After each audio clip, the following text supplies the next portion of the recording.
Welcome to this forum sponsored by the League of Women Voters of Athens County. I'm Beverly Flanagan. I'm co-president of the League this year, and I welcome you all to our forum on the Albany Candidates and Issues event. We have a mayor's race, the Lee Township Fiscal Officer race, and the Albany police issue to discuss tonight. And we'll have people who can speak to those issues. They will walk around to visit the tables after they've given their introductions. I just want to invite you to consider joining the League of Women Voters of Athens County. We are a county-wide organization, and we want to encourage membership throughout the county if we can. The League does not support or oppose political candidates or political parties. We do advocate on issues after study and agreement among our members. The League also is not for women only. Men are invited to join, and young people aged 16 and over are invited to join. There is a lower membership fee for young people. We have membership forms available on this front table. There are also information cards on the table, and there are notices about our other forums, which are running throughout October. We have forums running through the end of October. Yeah, oh yes, and then we want to encourage you also to participate in the National Census in 2020. It will occur next spring. We have cards informing you about it.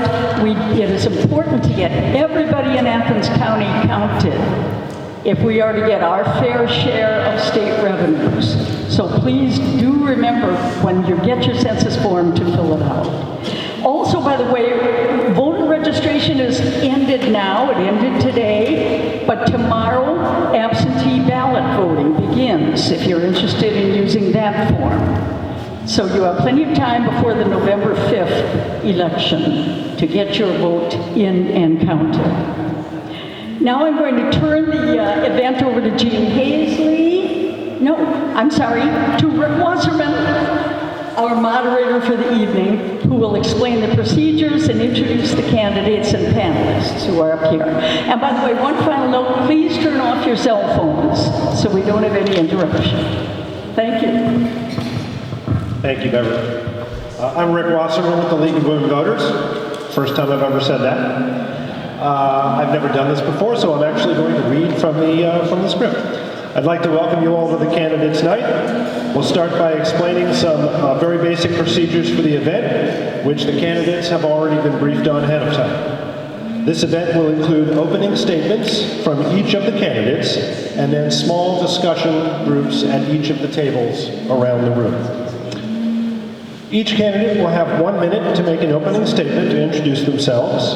When their time is up, our timekeeper Lee will show them a little placard that says stop, and then they need to go ahead and wrap up their comments. If they continue speaking, we'll say thank you and move on to the next candidate. Following all the instructions, the candidates will move to these tables. They will allow 10 minutes for discussion at each table, and then we'll move everyone from one table to the next in sequence. So if a candidate starts at table 1, you move to table 2 in the second 10-minute period, and so on and so forth. I'd like to remind you again to turn off your cell phones or put them on silent. We ask that you please treat all the candidates respectfully and fairly. I'm sure we won't have a problem with that here in Albany. A League member will be seated at each table. Their job is to help facilitate the discussion, keep the discussion moving. If the discussion should become hung up on just one topic, the League member might ask that the person speak to the candidate after the event is over, and then move on to other topics so that other voters' issues can be covered as well. That concludes the opening monologue. We're going to begin with opening statements from... Sorry, we were given when we're not licensed. Well, it says 1 minute on my thing. Can we get a ruling on that? Where's Wendell? Wendell, did you two minutes apart? Is it 1 minute or 2 minutes for opening statements? They say they heard it was going to be 2, but it's 1 on this sheet. Gene says 2. Well, 2 certainly seems more reasonable than 1. So. All right. So we're going to go ahead and start with Roger Bale, candidate for Lee Township Fiscal Officer. It appears you're the only candidate who came, although I believe both candidates were invited. So with that, I'm going to give you the microphone and have you go ahead. Thank you, Rick. Hello, my name's Roger Bale. I'm running, as Mr. Wasserman said, for the Office of Fiscal Officer for Lee Township. To give a little overview, I've been a resident here in this township for just over 39 years.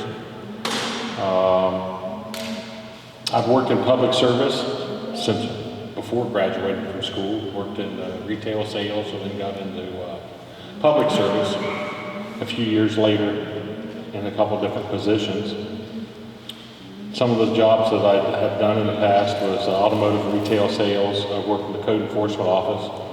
Later worked for the city of Athens as zoning enforcement.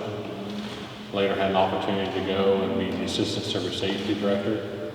And then after a change of the election, things changed in the city hall. I got the opportunity to go to West State Street and be a public service director and deal with streets and street maintenance, and ice and snow. From there, I left and went to another job with the solid waste district, which I'm still at now. Started there as a CDL driver, laborer, out on the routes for recycling trucks and refuse collection. And later when Mr. Kastner retired, I moved back up into management again. Had the opportunity to work with the board of solid waste, which is made up of the 3 Athens commissioners and 3 Hocking commissioners. I've been to several public meetings talking about solid waste and recycling. And through the time of working on these things, I've got experience in maintaining public funds, creating budgets, working with appropriations and multiple funds, working with grants, both on the state of Ohio and federal. I've worked with FEMA reimbursement grants and dealt with payroll, both in state withholdings and in local withholdings for small employee work basis when I was over the Fair Board, and I'm done.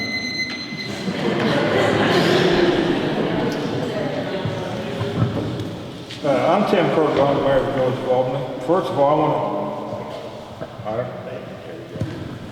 I want to thank the League of Women Voters in Center Albany for hosting this forum tonight.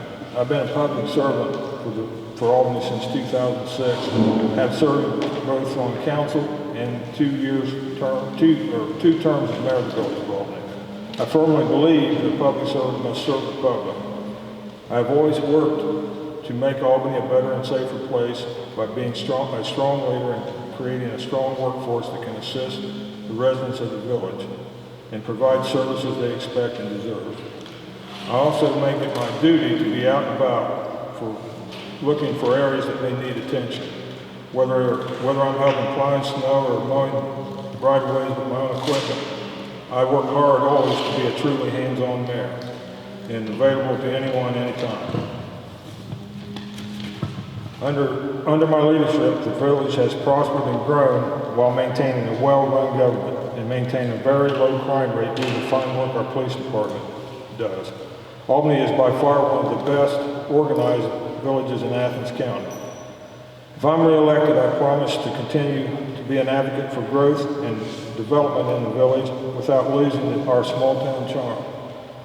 For example, we currently meet with our local government leaders on a regular basis to share our goals and to work together for growth, including affordable housing and job creation. And I firmly believe that economic development will take us to the next level of being a community that people want to raise their children in, and a community that can provide the jobs necessary to be successful. My promise to you is to continue moving Albany forward. Thank you.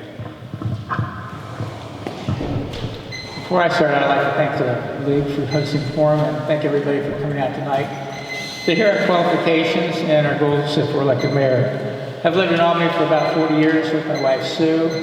We had three children go through the Alexander School District and one go to Beacon School in Atco. I've been retired and served on Albany Village Council for the last 6 years. I chair the village's Finance, Police, and Economic Development Committee. Albany did not have an Economic Development Committee, so I suggested that about 3 years ago. And since then, we have a very, very active committee. We have really good people on that. In the last few years, we've had 6 new businesses come into Albany. RXQ is the biggest one, located out on Blizzard Lane. They have 70 good paying jobs. And they've made a $9 million investment in Albany. That's a lot of money. There's a good reason that RXQ's owner, Ed Zana, and a number of Albany small business owners are supporting me for mayor. It's important to work to get businesses here, but you have to work with the businesses when they get here and help promote them and have good relations with them. My background is a former mayor, county commissioner, and president of the Athens Area Chamber of Commerce. I work with business owners, developers, and real estate agents, and that's what I did for a living. If I was elected mayor, I would work with council to keep Albany's, we're both on the same platform here, small town charm. We're trying to bring new businesses and housing into Albany to expand our tax base. Because if we can expand our tax base, we can help keep our taxes down, and this will help everyone, especially people on fixed income. Like I said, economic development is what I did for a living. It's something I would love to do in the village of Albany. I listen when residents have concerns, and I enjoy helping people. I will make sure your tax dollars are spent wisely, that the police department will focus on crime and patrol in our neighborhoods. One of the big things that people are bringing up is village water rates, and we'll try to work with council to see if we can get some relief from that. If elected, I will treat all residents with respect, be honest, fair, and bring a common sense leadership. Thank you.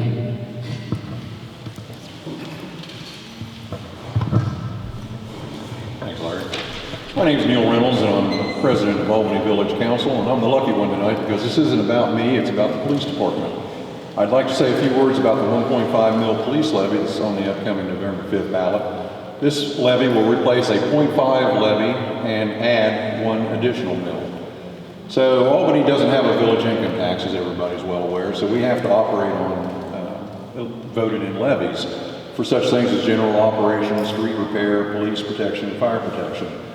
We currently operate the police department with 2 separate levies that expire on odd numbered years. 1.5 mils generating about $18,000 a year, and the 0.5 mil that I just mentioned that generates about $6,000 a year. If passed, the 2 combined levies would provide the police department with 3 mils of funding, generating a little over $37,000 a year, which will pay the wages, buy the equipment, and fuel for the police cars in the police department. By voting yes on November 5th, the current owner of a $100,000 home, and this is total for both levies, will pay $52.50 a year. So what's that, $1 a week? An increase of about $35 from what they're paying right now. A $40,000 home will pay about $21 per year, an increase of only $14. Currently, we're able to provide 45 paid hours per week of police protection. We have 2 paid officers, both work part-time obviously. One works 30 hours a week and the other works 15 hours a week. Well, there's 168 total hours in a week, so we'd like to up that. Our officers are very involved in the community, and because of that, Albany has one of the lowest crime rates of all the villages in Athens County. Our intent, if this levy is passed, is to take the additional funding and add it to the number of paid hours for our officers on patrol each week, giving our residents the protection they want and they deserve. So please vote on November 5th.